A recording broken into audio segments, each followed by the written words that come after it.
MLC అభ్యర్థి ఎంపికపై BRS అధినేత కేసీఆర్ కసరత్తు ముమ్మరంగా సాగుతోంది. ఎమ్మెల్సీ సీటుకు బీఆర్ఎస్ లో భారీగా ఆశావహులు ఉన్నారు.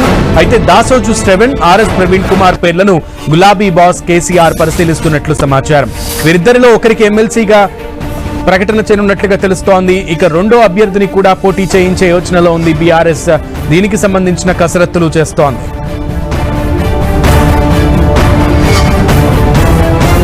రైట్, అటు బీఆర్ఎస్ అధినేత కేసీఆర్ కూడా ఎమ్మెల్సీ అభ్యర్థుల ఫైనల్ చేసే లిస్ట్ లో కనబడుతున్నారు. అయితే రెండు అభ్యర్థులను ఆయన ఇద్దరు పేర్లను పరిశీలిస్తున్నట్లుగా తెలుస్తోంది. పూర్తి సమాచారం మా ప్రతినిధి కరుణాకర్ అందిస్తారు. కరుణాకర్, ఢిల్లీలో ఎమ్మెల్యే కోట ఎమ్మెల్సీకి సంబంధించి బీఆర్ఎస్ పార్టీ చేస్తున్న కసరత్తు తుది దశకు చేరుకున్నట్టు తెలుస్తోంది.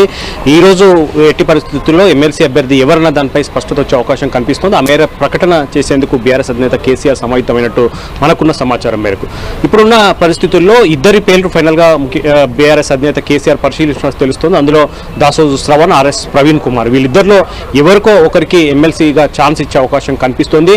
ఎందుకంటే బీఆర్ఎస్ పార్టీకి ఉన్న ఎమ్మెల్యేల సంఖ్య ఆధారంగా ఒక్క ఎమ్మెల్సీ స్థానం దక్కే అవకాశం కనిపిస్తుంది. కాబట్టి బీఆర్ఎస్ ఎమ్మెల్సీ అభ్యర్థిగా ఆర్ఎస్ ప్రవీణ్ కుమార్ లేదంటే దాసోజు శ్రవణ్ ప్రకటించే అవకాశం ఉన్నట్టు బీఆర్ఎస్ పార్టీ వర్గాలు చెప్తున్న పరిస్థితిని మనం చూస్తున్నాం. అయితే బీఆర్ఎస్ పార్టీ ఈ సంఖ్య బలం, ఎమ్మెల్యేల సంఖ్య ఆధారంగా ఒక్క ఎమ్మెల్సీ అభ్యర్థిని నిలబెట్టే పరిస్థితితో పాటు రెండో అభ్యర్థిని రంగంలోకి దించితే ఏ విధంగా ఉంటున్న దానిపై కూడా కేసీఆర్ ఆలోచన చేస్తున్నట్టు తెలుస్తుంది. ఎందుకంటే పార్టీ మారిన 10 మంది ఎమ్మెల్యేలను ఇరుకున పెట్టాలంటే ఖచ్చితంగా పోలింగ్కు వెళ్లాల్సి ఉంటుంది. కాబట్టి అంటే కాంగ్రెస్ పార్టీకి దక్కే 4 స్థానాలతో పాటు బీఆర్ఎస్ పార్టీకి దక్కే ఒక్క స్థానం, మొత్తం 5 మంది మాత్రమే నామినేషన్లు వేస్తే ఏకగ్రీవం అయిపోతుంది. యునానిమస్గా 5 మంది ఎన్నికవుతారు. కానీ రెండో అభ్యర్థిని కనుక బీఆర్ఎస్ పార్టీ బరిలోకి దించితే మాత్రం ఖచ్చితంగా ఈ ఎన్నిక పోలింగ్ వరకు వెళ్తుంది. కాబట్టి ఖచ్చితంగా 10 మంది ఎమ్మెల్యేలు పోలింగ్కు విప్ జారీ చేసినట్టయితే పోలింగ్కి వస్తారు. 10 మంది ఓటేసేటప్పుడు ఖచ్చితంగా నిబంధనల మేరకు పార్టీకి సంబంధించిన ఏజెంట్కు చూపించి ఓటు వేయాల్సి ఉంటుంది. కాబట్టి ఆ సాక్ష్యాన్ని ఆధారంగా సుప్రీంకోర్టులో ప్రవేశపెట్టే అవకాశం కనిపిస్తుంది. ఎందుకంటే సుప్రీంకోర్టులో పార్టీ ఫిర్యాదులకు